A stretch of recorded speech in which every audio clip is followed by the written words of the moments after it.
Hello, my name is Mr. Steinberger, and today we will be learning about space and everything in it, my friends.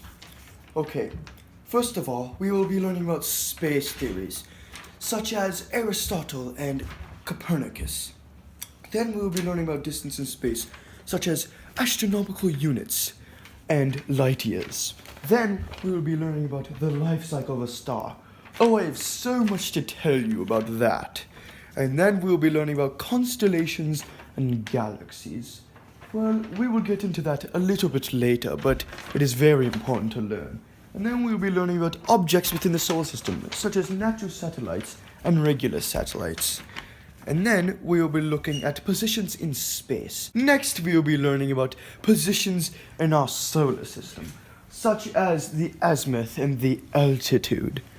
And next, after that, yes, there's a lot of things. We will be learning about triangulation and parallax, which is very strange, yes. Very strange, yes. Where's my beard? They're very strange. Next, after that, the final and last is the spectrums and the Doppler effect. Now this is very important, class. You have to listen, okay? Alright, that's, okay. Damn! Sick prank, bro! I honestly didn't know we were filming. That's racist. Shut your mouth, class! Hello, Mr. Waluigi. No.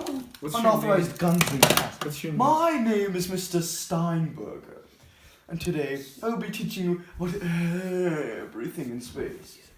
Alright, children, after that little outburst, we will now be going on a field trip. Yes, child. What are the distances what are the distances in space? Okay, so first, there's astronomical units, which are used to measure a really far distance inside our solar system. Remember that keyword, inside our solar system. And then after it's outside of our solar system, we use something called light years. And a light year is when it takes light a year to travel to one spot of where the human eye is. What is the life cycle of a star? Okay, so first of all, we have the nebula, which is an accumulation of gas and dust. And after that, it all smashes together into a protostar. And that protostar just gets bigger and gassier and hotter until finally it just turns into a sun-like star or a massive star.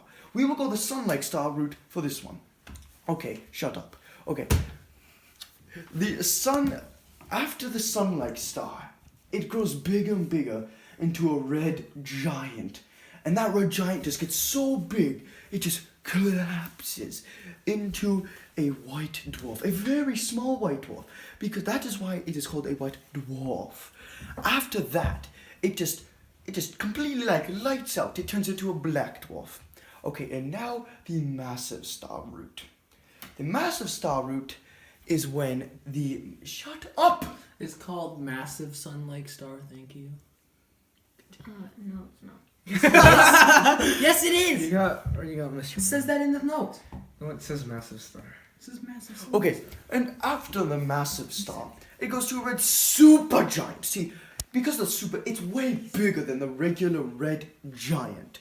After the red supergiant, it just completely collapses and implodes into a supernova. Sir, Yes. we don't care.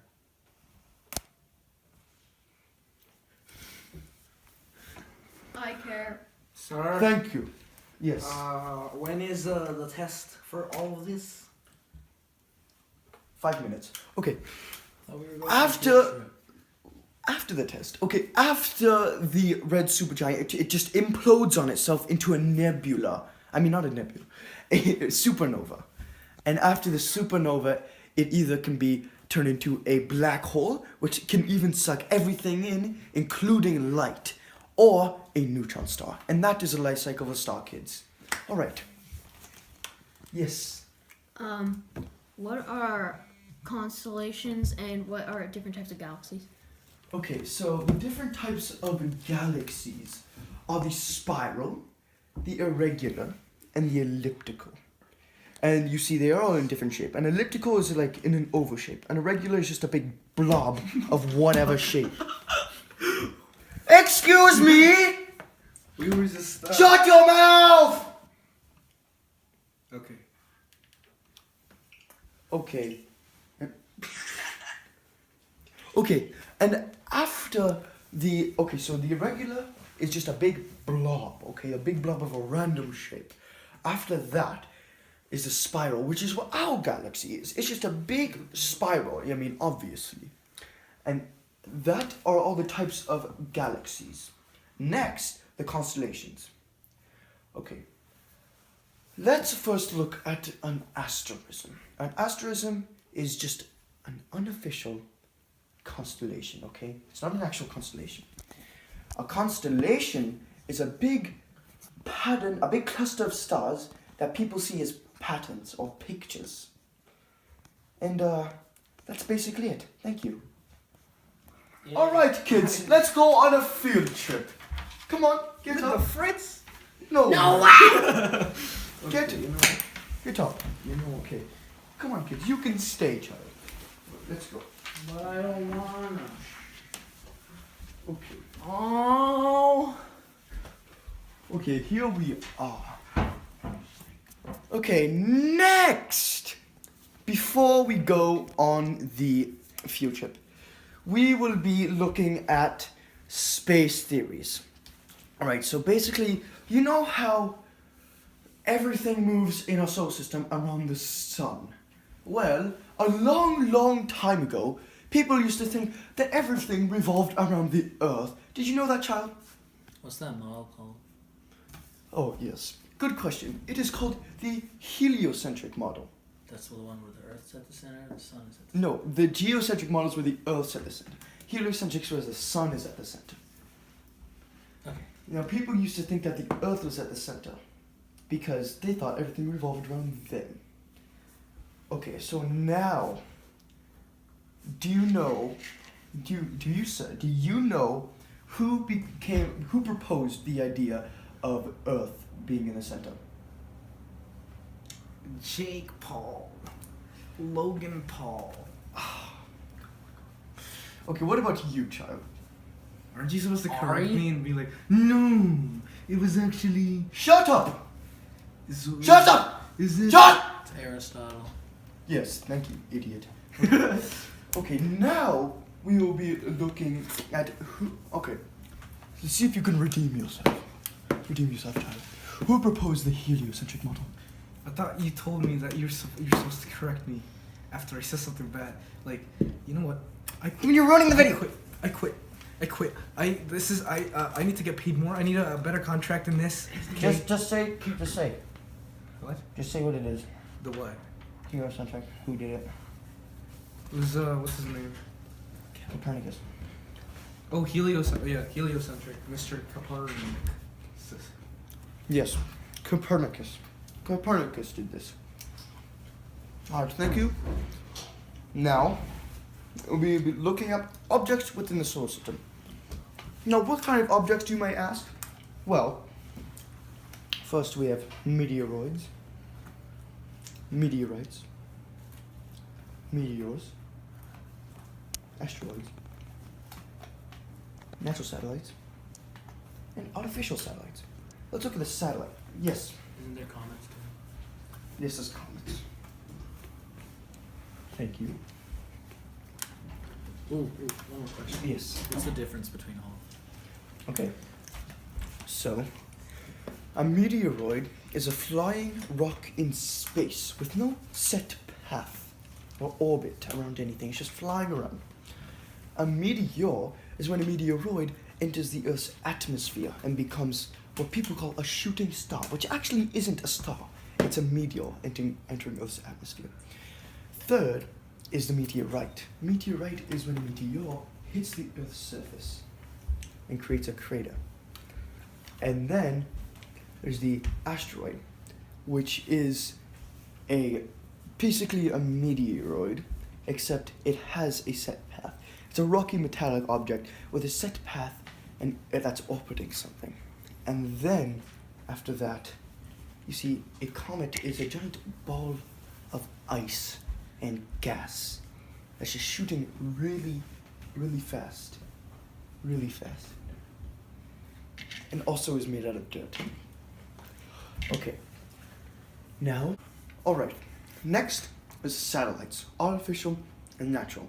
Natural satellites are something that orbits a celestial object, like the moon orbiting the Earth. See, the moon is a satellite, a natural satellite orbiting the Earth. Okay. An artificial satellite is something that people send up into space to orbit the Earth. And you know what satellites do, right? They let you call your best friends. Yes, I guess that is one of the features. Telecommunication. Alright, now, yes, thank you. Telecommunication. Okay, now we will be talking about positions in space. Hi, Kevin. Alright, first of the positions in space are that the zenith is a position directly above us, okay? The position directly above us. Hi, Kevin. Alright, first of the positions in space are that the zenith is a position directly above us, okay? The position directly above us. Wait. Okay, next is the altitude, which is the degree from the horizon to the space and object you're trying to measure. Okay, and after that, we have the azimuth. Now, the azimuth is basically any direction around you, such as north, west, east, and south. Alright, next is triangulation and parallax. First, we will look at triangulation. Triangulation is when you get a baseline and two angles. And when both those angles meet, that is your measurement, your distance to the object. Next is parallax. Now, parallax is a little bit difficult to explain. It is when you have one eye closed and you can see, let's see, I can see that little boy in the, right there. But if I use my other eye, he will change position. I mean, can't really do it with a camera, but I don't know. It's hard to explain. Okay. Now you try. Yeah. Good enough. That's the Doppler effect. Alright. Now, the last thing we'll be learning today is about the electromagnetic spectrum. And it's a spectrum full of short wavelengths and long wavelengths. And the short wavelengths are way more dangerous. They are highly concentrated. And that, such as gamma rays. Gamma rays are very dangerous.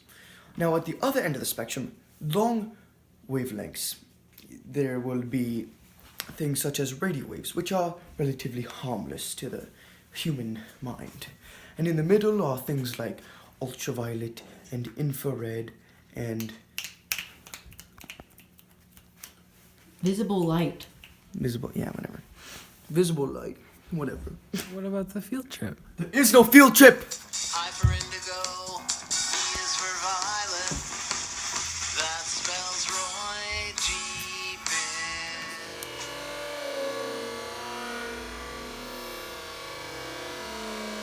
Alright, children.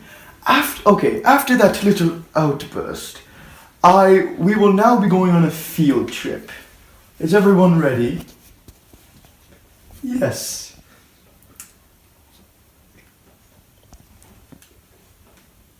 What is your question, child? I don't remember. Then this is a space slide then! Oh, yeah. Oh, life is a cycle. Wait.